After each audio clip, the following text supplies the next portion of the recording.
కుండలో పుట్టిన మహర్షి ఎవరో మీకు తెలుసా? తాను సృష్టించిన బిడ్డనే పెళ్లాడిన ఒక ముని. సైన్స్ బాగా డెవలప్ అవుతున్న రోజులివి.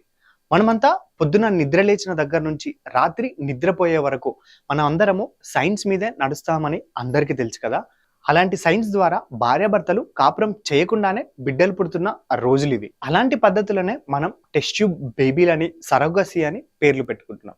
అయితే ఇన్ని సంవత్సరాలకు మళ్ళీ మన ముందుకు తిరిగి వచ్చిన ఈ సరోగసికి అధ్యాయం పురాణ కాలంలోని మహర్షుల జననమని మీకు తెలుసు కదా. ఏంటి సరోగసి లాంటి పద్ధతి ఆనాడే ఉందా అనే కదా మీ డౌట్. అవును, ఇది ఆనాడే ఉంది. సో దీని గురించే మనం ఈరోజు డీటెయిల్ గా మాట్లాడుకోబోతున్నాం. హాయ్, హలో, నమస్తే. నేను మీ గౌతమ్. అసలు ఈ సరోగసికి మూలం మన పురాణాలే. ఆడమగ సంసారం చెయ్యకుండానే సరోగసి పద్ధతిలో ఓ కుండలో స్త్రీ పురుషుల వీర్యం ఉంచడంతో పుట్టుకొచ్చిన మహనీయులే అగస్త్యుడు, వశిష్ఠుడు. మన పురాణాల్లో అగస్త్య మహర్షికి గొప్ప పేరుంది, మంచి ఫాలోయింగ్ ఉంది.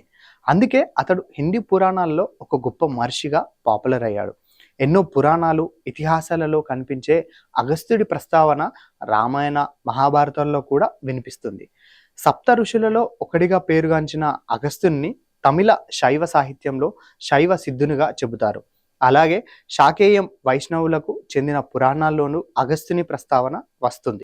అగస్త్యుని కలశజ, కుంభజ, కుంభయోని, మైత్రివర్ణుని అని కూడా అంటారు. అయితే అగస్త్యునికి ఆ పేరు ఎలా వచ్చిందన్నది సరిగ్గా నిర్ధారణ కాకపోయినప్పటికీ ఒక సిద్ధాంతం ప్రకారం అగతి కండిపొరల అనే పూల చెట్టు పేరు నుంచి అగస్త్య అన్న పదం వచ్చిందంటారు.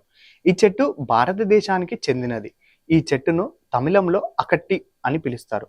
అలా ఆ చెట్టు పేరు మీదుగా అగస్తి అని పేరు వచ్చిందని కొందరి అభిప్రాయం. ఈ సిద్ధాంతం ద్వారా అగస్త్యుడు దక్షిణ భారతానికి చెందినవాడుగా కొందరు చెబుతారు. అలాగే అగస్త్య అనే పేరు అజ్ లేదా అంజ్ అనే పదం నుంచి పుట్టిందని చెబుతారు. అజ్ అంటే ప్రకాశించేది, చీకటిని వెలిగించేది అని అర్థం.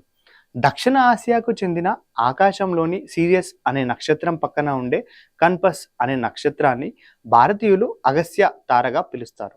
ఈ నక్షత్రం కూడా ప్రకాశవంతమైన నక్షత్రాల్లో రెండవదిగా పేరుగాంచింది. ఇరానియన్ భాషలో గస్త్ అంటే పాపం అని అర్థం, అగస్త అంటే పాపం చెయ్యనివాడు అని అర్థం, అగ్ అంటే కదలనది, పర్వతం అని అర్థం, గమ్ అంటే కదిలించేది అని అర్థం. ఈ రెండు కలిసి అగస్త్య అంటే పర్వతాలను కదిలించేవాడు అని అర్థం వస్తుంది.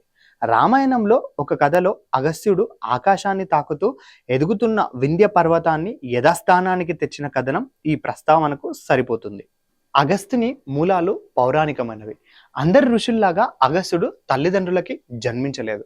వర్ణుడు, మిత్రుడు యజ్ఞం చేస్తుండగా ఊర్వశి ప్రత్యక్షమైంది. ఆమె అందానికి వర్ణుడు, మిత్రుడు పరవశించిపోయారు. లవ్ ఎట్ ఫస్ట్ సైట్ అన్నట్టుగా వర్ణుడు, మిత్రుడు ఇద్దరు ఆమె ప్రేమలో పడిపోయారు. ఆమె అందాన్ని చూస్తూనే అప్పటికప్పుడు మోహించేశారు. అంతటితో ఆగలేదు.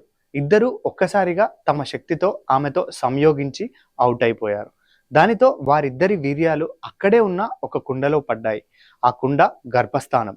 ఊర్వశితో కలయికతో ఏర్పడిన వీర్యాలని కుండలోనే వృద్ధి చెంది అవి పిండాలుగా మారాయి. అలా వారిద్దరూ ఆ కుండనే గర్భంగా చేసుకొని జీవం పోసుకున్నారు. అలాగే ఈ కుండలోని అగస్త్యుడు తన కవలులైన వశిష్ఠునితో కలిసి పెరిగాడు. అలా అగస్త్యునికి కుంభయోని అని పేరు వచ్చింది. కుంభయోని అంటే కుండలో నుంచి పుట్టినవాడు అని అర్థం. అంతేకాదు అగస్త్యుడి గురించి మరో విషయం కూడా ప్రచారంలో ఉంది. అగస్త్యుడు తాను సృష్టించిన బిడ్డనే ఆలిగా చేసుకున్నాడు. అంటే తన తండ్రిగా ఆయన తన బిడ్డనే పెళ్లి చేసుకున్నాడు అన్నమాట. దీని పూర్తి వివరాలు ఏమిటంటే, మన సంస్కృతి ప్రకారం అందరూ హిందువులలాగే అగస్త్యుడు కూడా వివాహం చేసుకొని సంతానం కావాల్సి వచ్చింది. అప్పుడు అతను బాగా ఆలోచించి ఒక నిర్ణయానికి వచ్చాడు.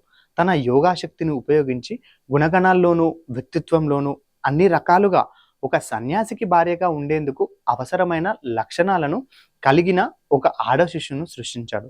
అదే సమయంలో విదర్భరాజు సంతానం లేక ఒక పుత్రిక కోసం జపతపాదాలు చేస్తూ నిరీక్షిస్తున్నాడు. అగస్త్యుడు అతను సృష్టించిన శిశువును ఆ రాజు భార్య గర్భంలోకి ప్రవేశపెట్టాడు. పుట్టిన బిడ్డకు ఆ రాజ్య దంపతులు లోపాముద్ర అని నామకరణం చేశారు. ఆమెకు యుక్త వయసు రాగానే ఆమెను తనకిచ్చి వివాహం జరిపించాల్సిందిగా అగస్త్యుడు రాజును కోరాడు. ఒక సన్యాసికి తన కూతురునిచ్చి పెళ్లి చేయడానికి రాజు సందేహించాడు. కానీ గుణవతి అయిన తన కూతురు పట్టుబట్టడంతో ఇంకా రాజు కూడా చేసేదేం లేక అగస్త్యుడికిచ్చి వివాహం చేశాడు. ఇదండి అగస్త్యుడి అసలు కదా. అరే రే లైక్ షేర్ కామెంట్ మర్చిపోకు మామా, సబ్స్క్రైబ్ కూడా. బాయ్.